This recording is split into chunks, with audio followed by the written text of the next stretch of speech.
بسم اللہ الرحمن الرحیم۔ آج رمضان المبارک کی 26ویں تاریخ ہے اور آج ہم قرآن مجید کی جس آیت کی تفسیر بیان کریں گے وہ سورہ قدر کی آیت نمبر 3 ہے۔ اس آیت کریمہ میں اللہ تعالیٰ نے شب قدر کی فضیلت کو بیان کیا ہے۔ چنانچہ بیان کیا گیا کہ شب قدر 1000 مہینوں سے بہتر ہے۔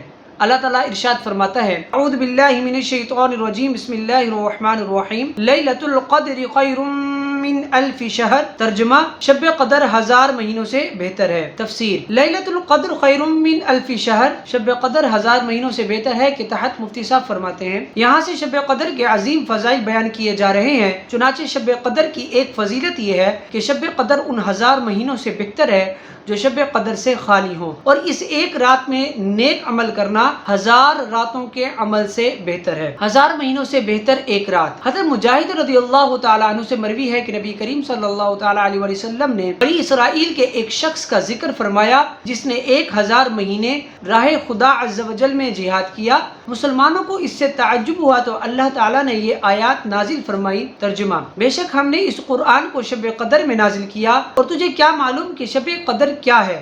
شب قدر 1000 مہینوں سے بہتر ہے۔ حضرت انس بن مالک رضی اللہ تعالیٰ عنہ سے مروی ہے، نبی کریم صلی اللہ تعالیٰ علیہ وسلم نے ارشاد فرمایا، اللہ تعالیٰ نے میری امت کو شب قدر کا تحفہ عطا فرمایا اور ان سے پہلے کسی اور کو یہ رات عطا نہیں فرمائی۔ مفتی نعیم الدین مراد آبادی رحمۃ اللہ تعالیٰ علیہ ارشاد فرماتے ہیں، یہ اللہ تعالیٰ کا اپنے حبیب صلی اللہ تعالیٰ علیہ وسلم پر کرم ہے کہ آپ صلی اللہ تعالیٰ علیہ وسلم کے امتی شب قدر کی ایک رات عبادت کریں تو ان کا ثواب پچھلی امت کے 1000 ماہ عبادت کرنے والوں سے زیادہ ہے۔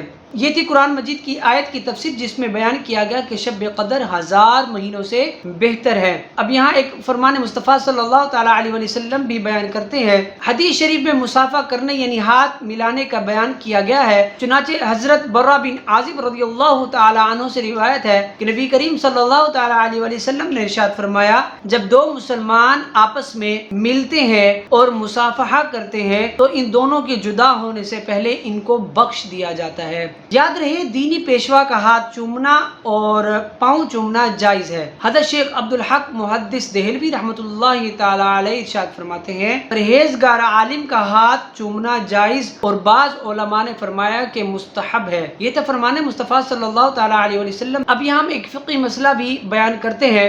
غیبت کی تو روزہ نہ گیا، اگرچہ غیبت سخت کبیرہ گناہ ہے۔ حدیث شریف میں فرمایا گیا کہ غیبت زنا سے سخت تر ہے، البتہ غیبت کی وجہ سے روزے کی نورانیت چلی جاتی ہے۔ اللہ تعالیٰ سے دعا ہے کہ جو کچھ سنا پڑا اس پر عمل کرنے کی توفیق عطا فرمائے، اور اللہ تعالیٰ ہمیں صحیح معنوں میں قرآن و سنت کا فہم نصیب فرمائے۔ آمین۔ جزاک اللہ۔